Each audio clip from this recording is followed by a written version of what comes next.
स्वावलंबन के और आत्मनिर्भरता के आधार पर खड़े रहने के एक साहस दिखाने चाहिए। दुनिया में कई देश कई प्रकार के उत्पन्न होने के बाद भी अपने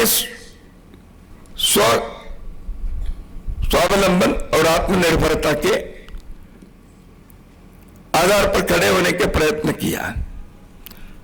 जापान ने द्वितीय विश्व युद्ध के पश्चात वो धराशायी हो गए थे।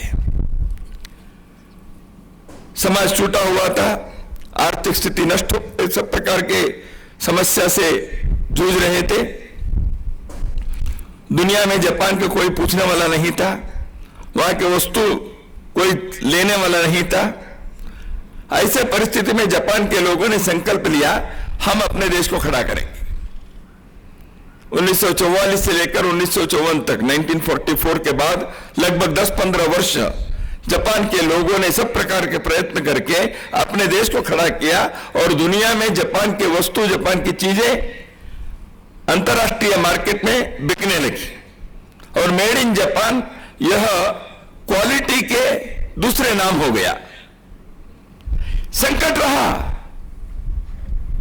विश्व युद्ध के कारण सब प्रकार के कष्ट सब उनको सहन करना पड़ा, पिट गए थे, धराशायी हो गए थे, सब प्रकार के नष्ट हुआ था, घर के अंदर लोग मरे हुए थे, बाजार बंद था, कारखाना काम नहीं कर सकते थे। ऐसे परिस्थिति में जापान के लोगों ने संकल्प लिया, ठीक है हम दुनिया के सामने खड़े होकर किया उन्होंने। इजराइल के लोग 1800 वर्षों के पश्चात अपने मातृभूमि पर आए और संघर्ष आज भी कर रहे हैं, लेकिन अपने मृत भाषा को उन्होंने जीवित कर दिया, हिब्रू को। छोटे से उस देश में रेत था, मरुस्थल था, वहां उन्होंने जंगल खड़ा करने का प्रयत्न करके सफल हो गए। कृषि के क्षेत्र में, इंडस्ट्री के क्षेत्र में इजराइल के लोग दुनिया के सामने उदाहरण प्रस्तुत किया। देश खड़ा हो सकता है। भारत 5000 वर्षों से अधिक काल की हमारी सभ्यता है। हम दुनिया के सामने कई विषयों में उदाहरण बनकर रहे हैं। बीच के कालखंड में संघर्ष रहा, गुलामी आई, आंदोलन हुए, देश स्वतंत्र हो गया। 75 वर्ष से अधिक हो गया, 77 वर्ष हो गए।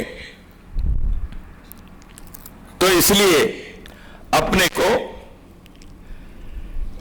हम एक भारत के भारतीयता के आधार पर खड़े रहना, यह अपने को करना पड़ेगा। हम कर सकते हैं, हमने किया भी है। विज्ञान के क्षेत्र में, अंतरिक्ष के इसमें, खेल के मैदान में हम आगे बढ़े हैं, लेकिन अभी भी कुछ मानसिक गुलामी रहती है। इससे मुक्त होकर अपने देश को एक स्वदेशी जीवन शैली में आगे बढ़ना चाहिए। आज पर्यावरण के बाद सब जगह पर विश्व के कोने कोने में पर्यावरण की रक्षा की बात होती है। Environmental protection, ecological lifestyle. तो पर्यावरण की रक्षा करनी है। मनुष्य रहना है तो सृष्टि, प्रकृति, निसर्ग, ये सारे संरक्षित होकर रहने से ही मनुष्य जी सकता है। यदि पानी का बर्बाद किए, जल का संकट हो गया, दुनिया में